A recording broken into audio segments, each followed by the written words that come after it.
purpose of this tutorial is to show you how to paper mache your project, or basically cover your project in paper using something called Mod Podge, which is like a special type of glue. So you have to prep your paper, and down below under here we have paper in these bins, and it is color coded. This is how we use up our scraps. And then we also have tissue paper, which right now isn't in colored bins, but it might be by the time we start this project. You're gonna see the difference in between tissue paper and just regular construction paper, and you get to pick which you want to use for your project. So, quick walk over. We actually paper mache in this part of the room, right? So I'm right on the other side of clay, and I'm on the counter. And if there's not, there are 4 paper mache spots, right? There's 1, 2, 3, 4. If those are full, then you cannot paper mache.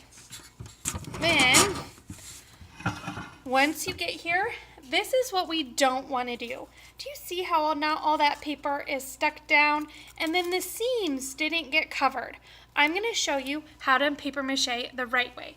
So I said prep your paper. You will notice I have tissue paper, and we use these little containers because we can throw these coffee filters away at the end of class and we don't feel bad. You have to have your paper prepped. You are never allowed to prep paper at the center. So if you run out of paper, you're going to have to wash your hands, dry your hands, and go back and prep your paper. And then I also have regular construction paper. Then the paper mache I have, or the Mod Podge really, I've put in these separate containers, and you are going to get yourself a couple of plates. One plate, I gotta move you so you can see. There you go. One plate is for your project, and one plate is for your excess paper mache. And then watch how I do this. Oh, gotta make sure you can see. Take the lid off, and I go 1, 2, stop. That's it. That's all I get out at once. I recap the lid, and I set it on, do you see that? I set it on the ledge. Okay, once I have done that, I am ready to start paper macheing.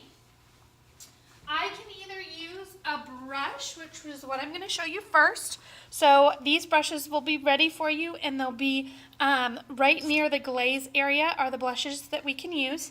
And then I load it up. I put it on my project. Notice I'm working over the plate, and notice my plates are together so I don't drip, right? I go from plate to plate, and I cover the space that I want to put my paper. Once it's all covered, and see how this isn't stuck down? If that ever happens to you, all you have to do is get a little bit more stuff. I'm going to be close so you can see. I put it underneath that paper, wiggle, wiggle, wiggle, and then I kind of work it into the paper, and do you see how now that paper is sticking down? So to add more paper, if I am using, I'll use construction paper. Construction paper first, I have to push it in with one finger, wrap it, push it in with the other finger, hold, 1, 2, 3, hold. It's a 1, 2, 3 hold. And once I do that, then I have to seal it over and cover it some more. Now it might pull off. Did you see how that wasn't holding? Oops, gotta move so you can see. See how that wasn't holding? That's okay. I just rub it back in until it does hold. And if it keeps popping up, like see how that one's popped up? Oop, can't see. I just put some more underneath, and then I rub until it holds. So watch, as I go over this whole project, I can take this student who didn't get all their pieces down, and I can rub, and get that all so it sticks. Okay, the beauty of construction paper is that you only have to cover it once. It's gonna turn out so pretty. This is construction paper, and it's shiny. Look at that. I mean, that's that yellow here after it came out of the glue, the paper mache glue, versus there it is before. So it gets really neat. Now, what is tissue? Oh, here, wait. This is even better. See? You can see how that looks, right? But it's harder to put down the construction paper. So the other option is tissue paper. So here's how tissue paper works. I put down the glue, just like before. Then I take my my tissue paper, I put it over top. Remember, I go over the seam, but I don't have to do a 1, 2, 3 hold with tissue paper. I just can push it in. But do you see how you can see through that, whereas you can't see through the construction paper? That's the downfall. Is tissue paper, I'm going to have to do that over and over again until it fully covers. So you can pick what's best for you.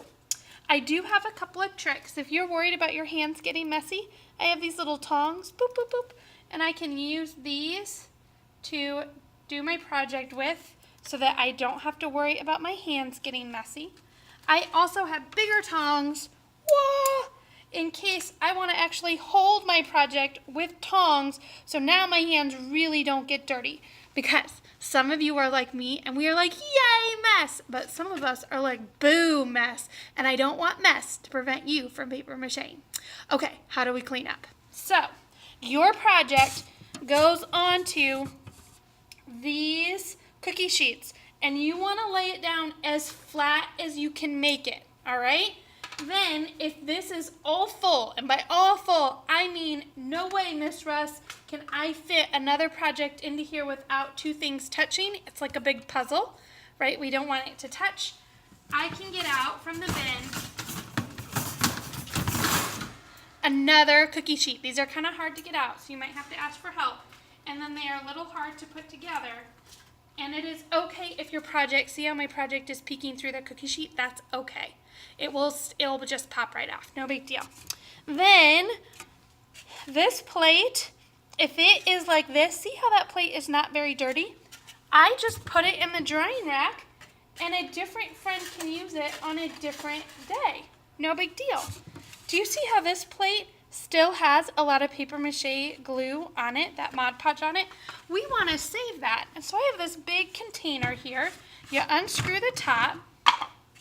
You take this and you use your brush and you just wiggle it all back in. Now what if this had been colored? What if this wasn't clear? Well, then we would throw it away, right? Because we don't want a plate that's got any color on it, because that could get into someone's project, and we wouldn't want to put it in our excess bin because that could get into somebody's project. This now can go, again, boop, right into that drying rack for the next friend to use. Our brush, this is very important, has to get clean completely at the sink. And then our tabletop, I like to use this scraper. We got to get any of that paper mache that's stuck off of there so that it isn't stuck. See, look, I got all those little shavings. All of that needs to come off. Making sure that we clean up, because we know if we ever left a mess, what would Miss Russell do to the paper mache station? That's right, she'd close it down. So, happy paper macheing. Bye.